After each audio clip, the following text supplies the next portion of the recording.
Thom Hartmann here on the news. You need to know this.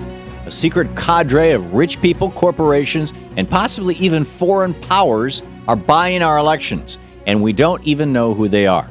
Karl Rove's Crossroads super PACs have raised $123 million since 2010 to use against President Obama and Democrats nationwide.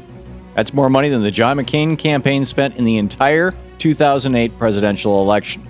But as the Center for Public Integrity points out, that money could be coming from oil barons at BP, banksters at Goldman Sachs, or war profiteers at Lockheed Martin. Or it could be coming from foreign dictators like Mahmoud Ahmadinejad.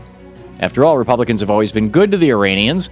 Reagan sold them weapons in the 1980s. Dick Cheney sold them material that could be used to build nuclear weapons in the 1990s. And George Bush in the 2000s took out Iran's biggest enemy, Saddam Hussein, in 2006. So the question, is Karl Rove using Mahmoud Ahmadinejad's money to destroy Democratic politicians? Or is it just money from American oil and Wall Street oligarchs? In post-Reagan America, it pays to be greedy and screw your workers. The AFL-CIO is out with their new Executive Pay Watch report showing the CEOs of Fortune 500 companies made an average $12 million each in 2011. That's $1 million a month showing up in their personal bank accounts, $250,000 a week, more than brain surgeons or rocket scientists make, and a massive increase since 1980 when, before Reaganomics, CEOs were paid only 42 times more than their average worker. On top of that, while CEO pay increased nearly 14% in 2011, average worker pay went up a meager 2.8% that same year. The rich are getting richer, and the working class aren't even keeping up with inflation, creating the largest wealth inequality gap in America since right before the stock market crash of 1929. And rather than doing something about it, multimillionaire Congressman Paul Ryan and the Republicans want to make wealth inequality even worse with a $3 trillion tax cut for the nation's Romney rich. We can't afford to do that. In fact, we need to be doing just the opposite. We need to roll back the Reagan tax cuts and make the Romney rich, the Romney super rich, pay their fair share in taxes again. In the best of the rest of the news, after a hearing today in Sanford, Florida, a judge set bail for George Zimmerman at $150,000. The conditions of the bail include GPS monitoring, no possession of firearms, and no use of controlled substances. Zimmerman himself took the stand during the hearing, telling the family of 17-year-old Trayvon Martin, who he gunned down 7 weeks ago, that he was sorry for the loss of their son and that he had no idea just how young Trayvon was. The next hearing is scheduled for a week from today, but as long as these shoot first laws remain on the books in Florida and 24 other states around the nation, then shootings like this will keep happening. It's time to stop letting corporations in the NRA write our laws and launder them through ALEC, the U.S. Chamber of Commerce, and other corporate front groups who put the profit motive over what's best for the community. Could the Rupert Murdoch phone hacking scandal soon hit Fox so-called news?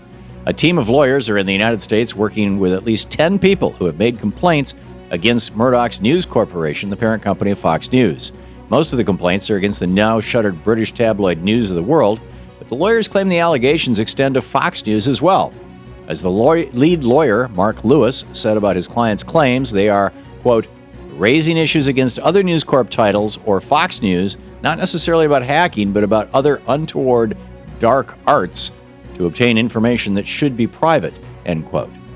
The Republican Party should be most frightened by this news since they'd have no chance to win in November without their primary mouthpiece. Republican Representative Virginia Fox knows not to bite the hand that feeds her. Fox made a bizarre remark this week about American students, saying she has very little tolerance for young people saddled with student debt, which now tops $1 trillion in America. The Center for Responsive Politics discovered why Fox doesn't care about student loan debt.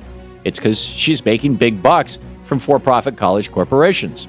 The organization found that just last year, Fox raked in nearly $50,000 from the for-profit college industry, which encourages students to take out larger loans to meet higher tuition costs. The Department of Education found that 1 out of every 6 students at for-profit schools eventually is forced to default on his or her student loans. And while President Obama is urging Congress today to not let interest rates on federal students go up, he's facing a headwind from Republicans like Virginia Fox, who are bought off by profiteers running for-profit schools and frankly don't give a damn about America's young people. We need to kick the money changers out of our schools. And finally, today is the day for marijuana.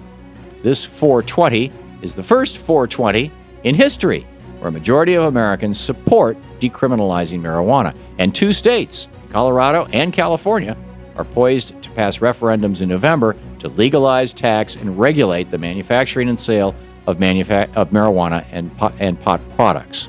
The tailwind for drug reform in America is remarkable. Now, if only we can get President Obama to live up to his campaign promises and stop using federal agents to raid legal marijuana dispensaries around the nation.